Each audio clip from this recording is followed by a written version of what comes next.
another episode of Awaken Your Relationships. I am Julie Murphy, and I always say that we either work things out or we act it out, and we do it through our money, through our health, and through our relationships. And I'm the money chick, and Miss Rita here is our relationship expert. And today it's about creating, how do you have relationships and a life that you love? Because whatever you focus on is what you energize, and then that's what you create more of. And we don't realize that, particularly when we're in relationships that don't really serve our heart and soul anymore. Right? Right. And it's about, what did you say? You said you have relationships and a life that you love when the most important one is loving yourself. This is how you get there, because your outside world reflects what's going on the inside. Right. The biggest problem for most women and men and kids and everybody is that our body has its own opinion. And it really does. Our body intelligence, for sure. Right. There's a weird sound on your end, like a clicking. Sound. Yeah. Let me see if it's me. Yeah, I don't have any sounds going on my end. Okay. But it's quite loud, and it's quite, I don't know if anybody else can hear it. Okay, it doesn't, I can ignore down. I turned my volume down. Does that not help? That didn't help. Because the noise is loud. Because I don't know if anybody else can hear it. Because if they can, then it's not good because it's really loud. Yeah, let me turn off my sound.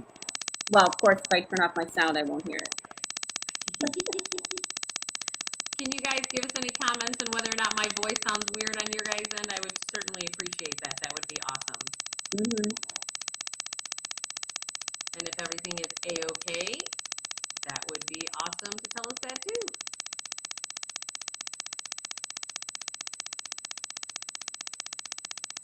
All right. Well, I guess we can keep talking and see if anyone comments on whether they can hear me or not, because I don't want to sit here and not say anything. Right. Try muting yourself, and I'll see if I still hear it. Yes, I still hear it, even though you're muted. I can't hear you.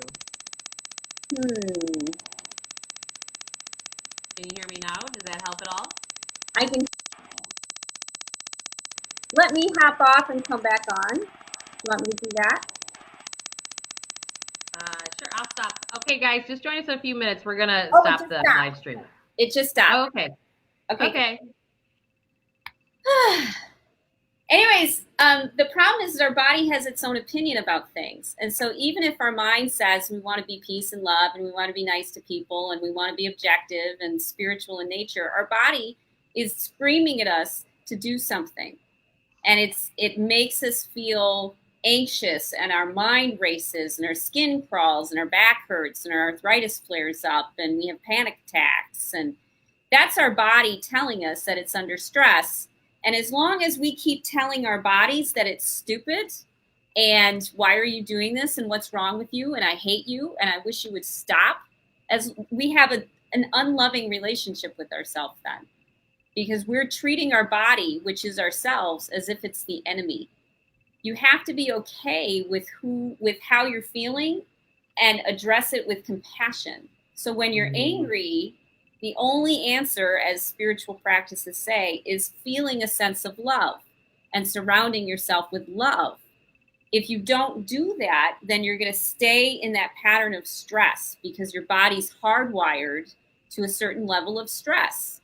And you have to take the reins back and say, we're not doing this anymore. I choose peace. I choose love. And even when we feel uncomfortable or anxious, or like the smartest thing we can do is punch somebody in the face, even when that is our driving motivation, I'm scared and I protect myself at all costs, we have to swoop in like our own guardian angel and say, it's okay. You're having a hard time right now. What would make you feel really good? What would make you stop feeling so punished so you can relax and let go? Yeah, it's so true. I've watched, it's funny, with 4 children, I see things pop up because now there's 5 of us that I'm watching, right? So it's really interesting. I was explaining to one of my kids this week that he wound up with this stuff on his skin. And I'm like, if anyone has never looked at Heal Your Body or Heal Your Life by Louise Hay, it's an amazing book that really maps out extremely well that when you have physical things going on in your body, it tells you the emotional cause for them. And I've used this as a resource book for clients for years. And whether it's cancer or belly fat or diabetes, like they've got the whole list of what is the emotional cause. Because remember, when we don't process our emotions, they crystallize inside of our body and then they form disease over time. And And we we get don't old realize. and our skin sags and our hair falls out Right. and we look more unattractive and we grow old, like the people that we pity, losing our teeth but Right. instead, if you choose not to feel those, not to suppress them, but if you choose to have compassion for when you're going Right. through a situation, Yep. then your body's going to stay strong and it's going to That's true. stay healthy. But it's not as long as it thinks it's running away from a lion. Yep. That's so true. And if you're really conscious to these things, it starts to actually flip the switch, right? Because you're starting to be aware that, oh, I got it. So my body is sending me messages, which says that, oh, I'm not fully operating from a place of my own self-love and self-care. That's what that's really telling you. So that if we pull it backwards and say, okay, so for us to actually have relationships and a life that we love, we have to not be having physical consequences of not actually super loving ourselves. Right. You have to come anybody first. Else. Yeah. When people neglect their emotional body, it's like they're cutting off their arm voluntarily. That's true. Because it's your body is an important part of your intuitive self, an important part of your whole self, and it screams at you, and we ignore it, and we give it drugs, and we obsess, and we run marathons, and because we're trying to make our body feel better. Yep. But it doesn't feel good because we're not giving it the things that it needs, which is connection, inner peace, choice of thought. And that's really a big one because our hardwired patterns, every time we think about things, and you talked about this before we got on the call, you didn't want to give something any more energy. You didn't want to keep laying down these tracks it's so true. of negativity. And so just like building, the railroad system across the country, right. in the 1800s, you show up to work, you lay down the track of peace and love, you do the best you can, good day, bad day, and then you go home. But eventually you have a railroad system that crosses the country and you can get from here to, New York. So true. With sandwiches. Yep. And snacks. I mean, so it feels like it's going to take forever, but it really doesn't. It doesn't, because it's layering, right? Yes. So it's the layering so you pull one piece off and then you're like, oh, now let me go to a deeper level. Okay. And that's to go to a deeper level. Okay. And here's the thing. If we don't accept whatever arises in our life, then we suffer. Yes. And so whatever occurs, accept it. Otherwise, then you're going to be shown, like you were saying to me earlier, that you're going to be shown the next layer of your own personal unpacking for it to come to a place of a deeper healing. Let's say you saw me on the street and I ran after you with my fist up. Yeah. And your body said, oh my God, what's happening here? and it goes into a contracted state. Right. When we spend time in that And it will. contracted fear state for any reason, we are not thinking clearly. Right. We can't make good decisions.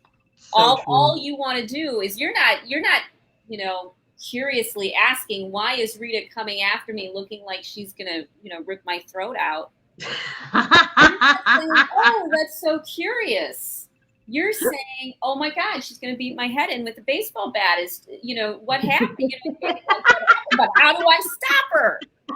Oh, that's so Whereas maybe I was true. just excited, but now Yep. you're punching me in the face because you thought I was going to punch you in the face. And now I'm like, wait, I was just excited to see you. I didn't want to punch you in the face. Right. But you had to stop me, and it creates more problems. When we have emotions, it forces our body to react in ways that are not ultimately good for us. They're good So for getting true. us out of the moment, but they're terrible for building a life that you want.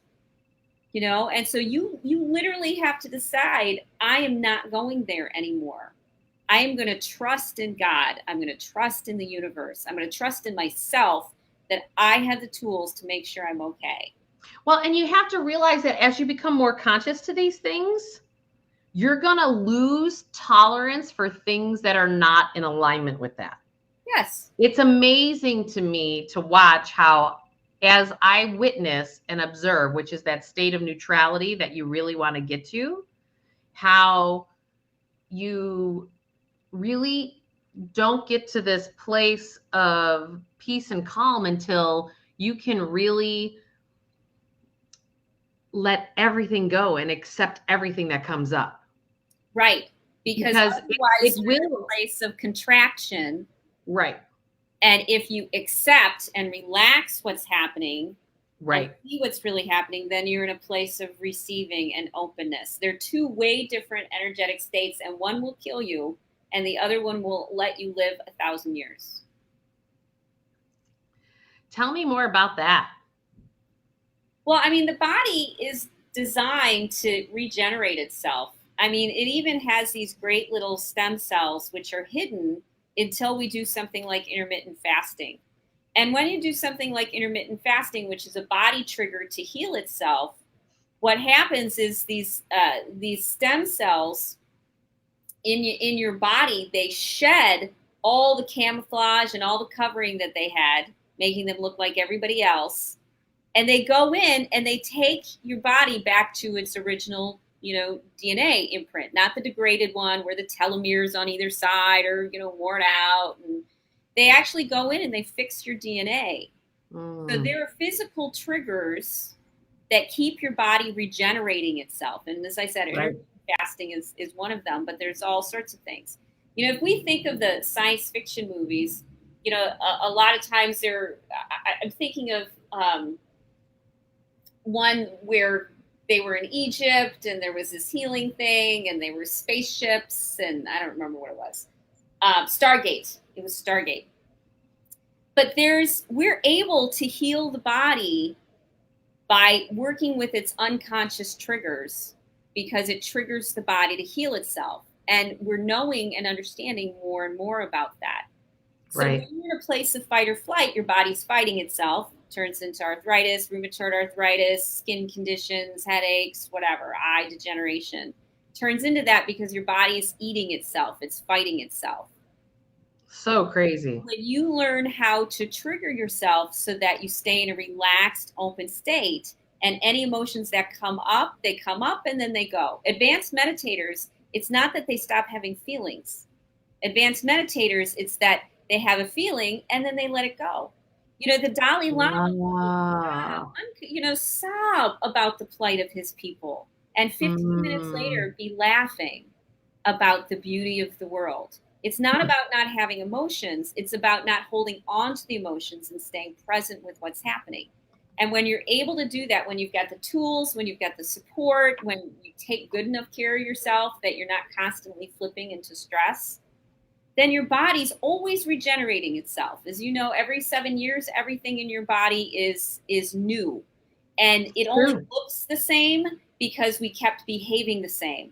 But when you stop going down that same track and that same path, and you start building a new path, eventually, like with all of those, they grow over.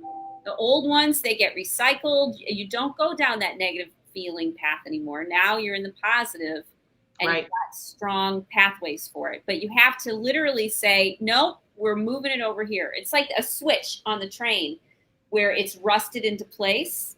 You have to go in and clean it and oil it and move it and say, no, we're going over here.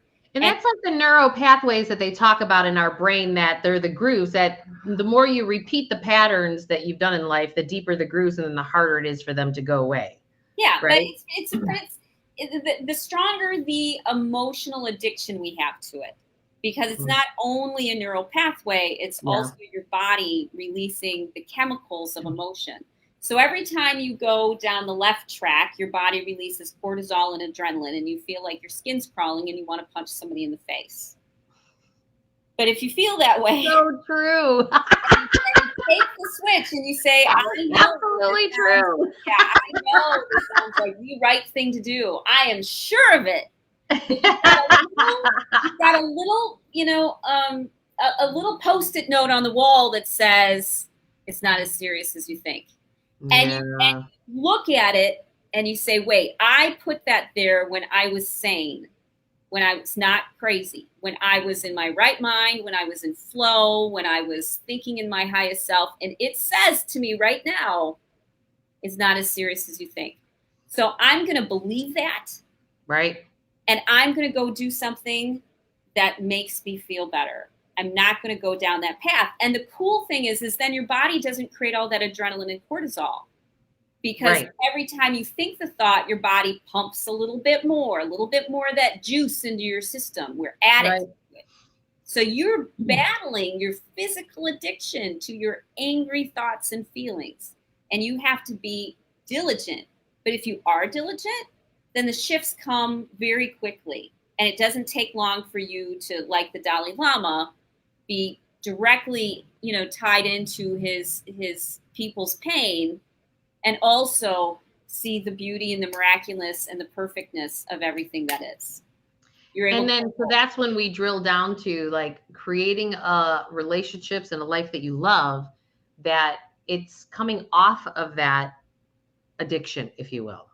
Yeah. Yeah. And whatever the emotion is, whether it's sadness or anger or frustration, it's just a pattern. And it's a pattern that it's a limiting belief pattern that's hooked to an emotion that then continues to play its way out over and over and over again. And I've always said, like, it was funny in my journey post-divorce, I had this experience of, I had this huge aha the one day where I was like, because once you're divorced, you don't necessarily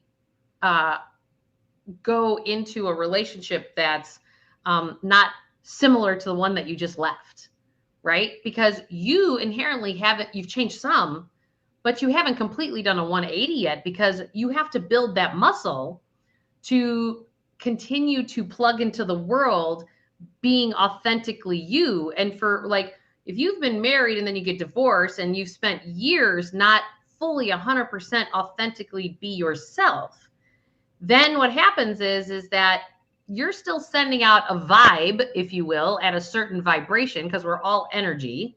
And so that vibe going out there then attracts something that's slightly different, but similar.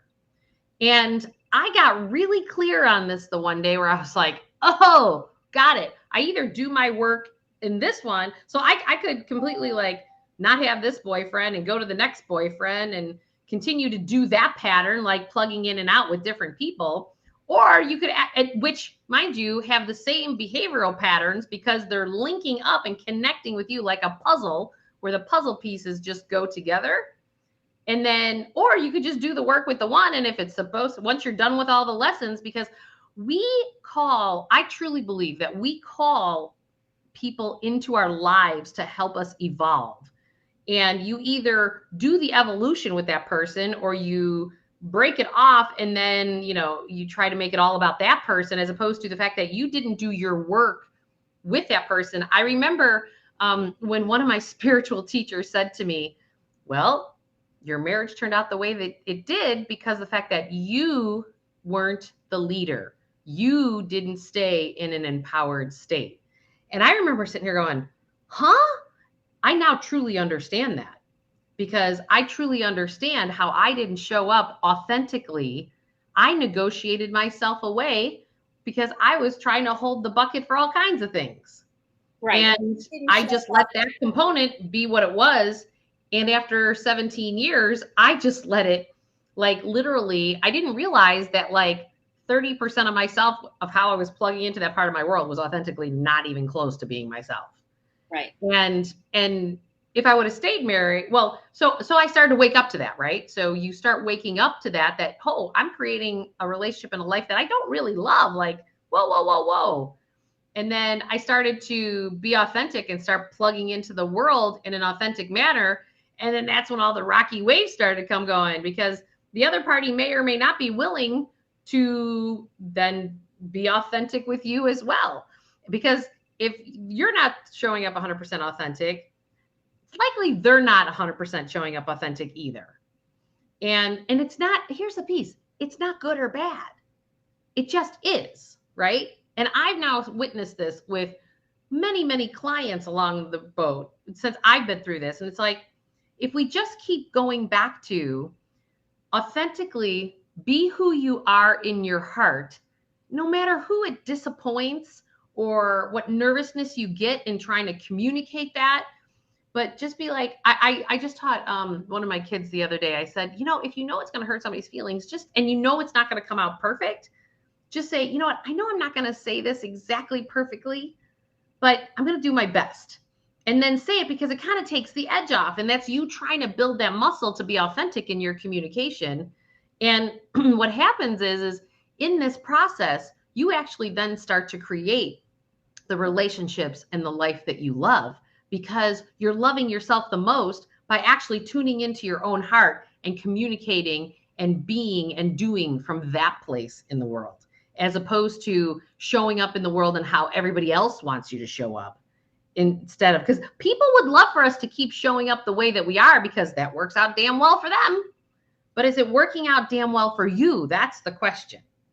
And right. We often don't think of ourselves when we're in that process, like particularly us women, like we so easily negotiate that away. It's really fascinating to me that, we just don't own our power. Now, I can translate that into the money world super easy. You just look at from an employer standpoint, men walk into their employers all the time and say, I deserve this amount of money, this amount, or I'm out of here. And they really actually don't have any wiggle room on that. And they could care less.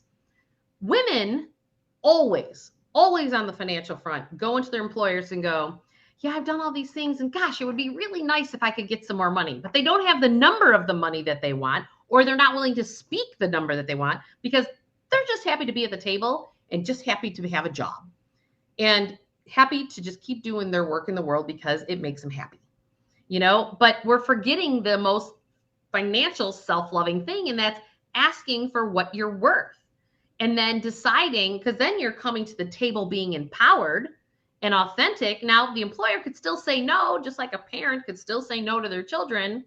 But if you showed up and stepped into it, and this is no different from our jobs to our relationships to our family and our kids, it ripples across the board. This is where you got to build that muscle of how to really be authentic and stay in that empowered state.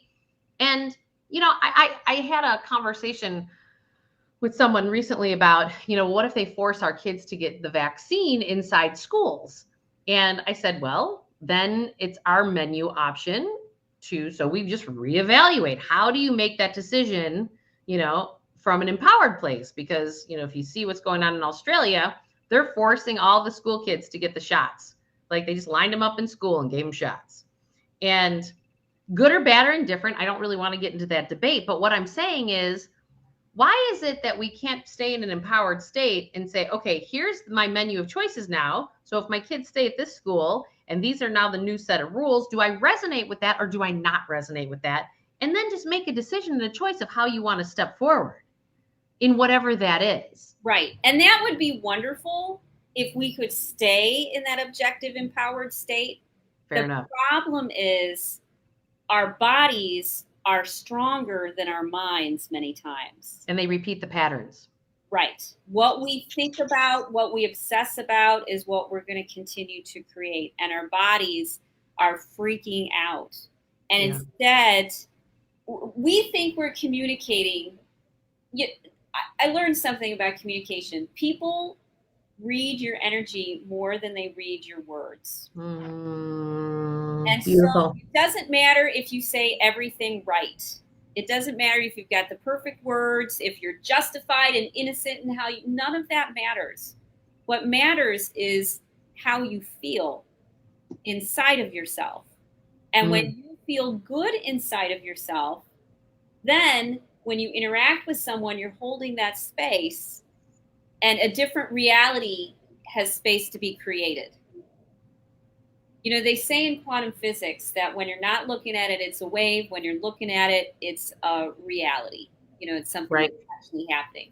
And so when we're choosing to look at something and think, Rita's going to attack me on the street, we're creating the reality because you punched me in the face and now I'm so excited and overstimulated that I knee you in the groin, you know, and now we've got this, you know, mud bath and everybody's so true. So, but if you notice how you feel and you say, you know what, I can protect myself right now. So I want to see how this plays out. Instead, you create a different reality. You say, oh, look, as I'm only halfway to you, you say, oh, look, she's just excited and exuberant. Look how happy she's waving at me. And you evaluate it from that place. But our bodies are so addicted to fear and anxiety, and it makes almost all of our decisions for us. And you have to deal with how you feel first so that you can look at an issue from an objective, empowered point. But if you don't, if you ignore yourself and say, I know you're scared and you need to shut up and, you know, you're a loser anyways. You know, if you're saying that. You're a loser, baby, so why don't you kill? That's exactly it. You know, if you're going to be like, you wuss, you know, if you're going to do that, then you're going to assume I'm coming to punch you in the face. But if you go, wow, I'm really uncomfortable around this right now. This is interesting. I'm going to pause for a second. Oh, look, it's safe. I'm okay. I can let down. You know, I remember when you're saying this, I remembered as I was going through my mediation process, as I was in the divorce process, we went in to see this mediator, someone who the two of us both knew from the Chopra Center when we did our certifications. She was actually certified Ayurvedically as well. And I know a lawyer that is Ayurvedically certified. It was amazing. And she said, oh, Julie, I get it. She goes, you're a sad dog. And I go, what?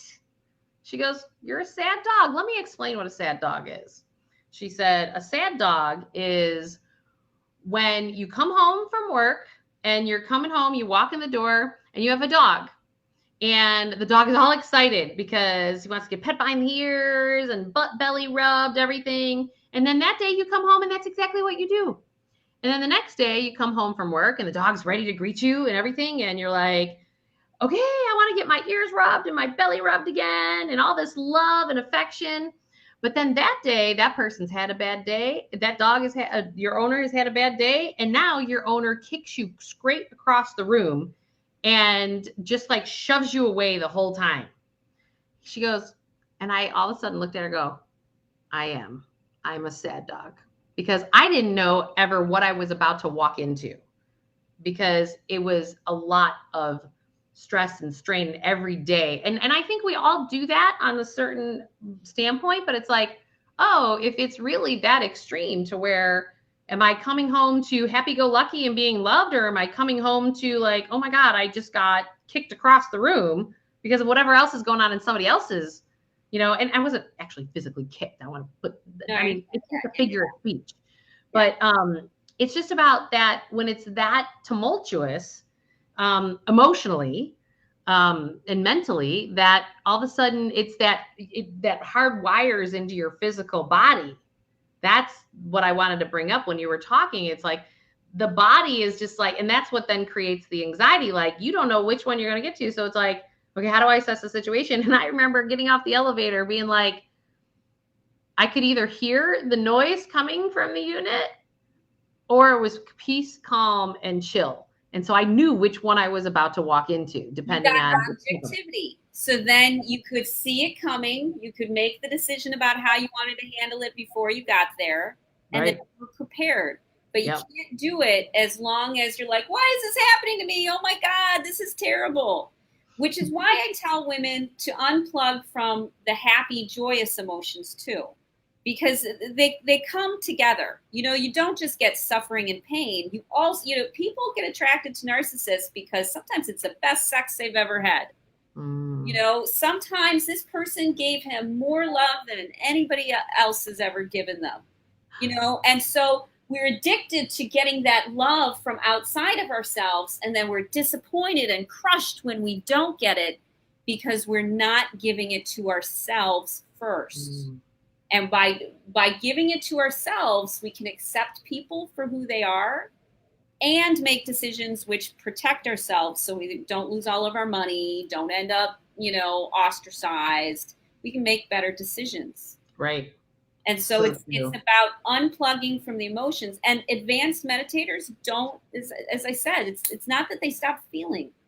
It's that they are able to feel and let it go and feel and let it go. And when you do that, you have wider eyesight, because if you're constantly thinking about the past and negative things and fear and anxiety, you miss all the cues that tell you what to do. You miss God's messages to you, let's say. You miss because you're in a different realm. Yep, you're not connected. Yeah. Well, it's like the 5 stress responses you always talk about, where you know, you either, when you're stressed, you know, you either try to fight or you try to control others, you people please, you disassociate, right? Like those ways that we check out, if you will, if we're not in the present moment, because we don't feel safe and we don't feel like we've got a handle on it. Just fascinating. And go ahead. Oh, and I tell people there's the 6th one, which is what they need to be focusing on. We think we only have these 5 options. You're like, well, I've tried fighting with them. I've tried disassociating with them. I've tried giving them everything that they want. I tried ignoring it all.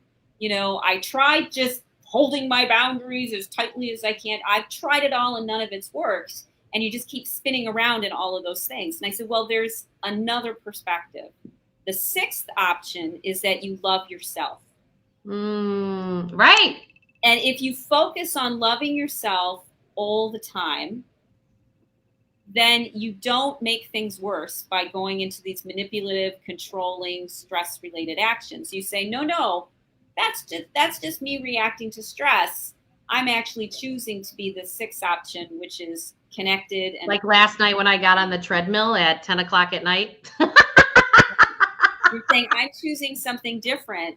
And if it were me and I was that angry and that upset, I would have immediately gone to the bathroom. I would have sprayed rose hydrosol on my face. I would have taken about 6 or 7 different essential oils and gone round and round and round and round smelling them, because that talks directly to your amygdala. I would be putting on soothing music, you know, in order to keep myself level. I have a magnesium spray because magnesium counteracts the cortisol that shoves through your system. Yeah. So like I have found, and your skin actually absorbs way better than popping a magnesium pill. Yeah. And so it's like, I found this spray that I love, that it's like, okay, I just spray my body and my whole body goes, right. Chills. And wouldn't that have been great if you'd had that magnesium spray there, and when you were freaking out? I remember to do it after my workout. You know what? Excuse me for a minute. You go to the bathroom, you get naked, you know, spray it all over your body. You're like, I'm just gonna soak this in. And you say some, you know, beautiful prayer to yourself. And I mean, exactly. We don't end up in happy land because we wait until the last minute. We end up in happy land because we keep spending time creating a space that lifts us up, creating people and environments and relationships that lift us up. If we make that our last priority, then you're always going to be screwed, because no, it's got to be the number one priority. It has to be the number one priority. And only then are you able to deal with the dramas of life. Yep, exactly. Well, Rita, thank you so much for today. I am so grateful. And if anyone has any questions or anything, please, by all means, type them in the chat, and we will help you get to this next self-loving place in a life that you love. Absolutely, and you deserve it. Beautiful. Deserve it. And Rita, how do people get a hold of you? They can go to ritahickmancoaching.com. I do 7 and 9 week packages where you can reset your nervous system, which means that you get to unplug from all the drama that's all around you and do things like eat chocolate cake and smell rose essential oil and go on long, all those dating things. I want to go on walks on the beach. Well, go! So I'm encouraging people to live a spiritual life, and by living a spiritual life, they unplug from all the drama that's around them. Beautiful. Have a great week, everybody. Take care. Bye, guys. Bye.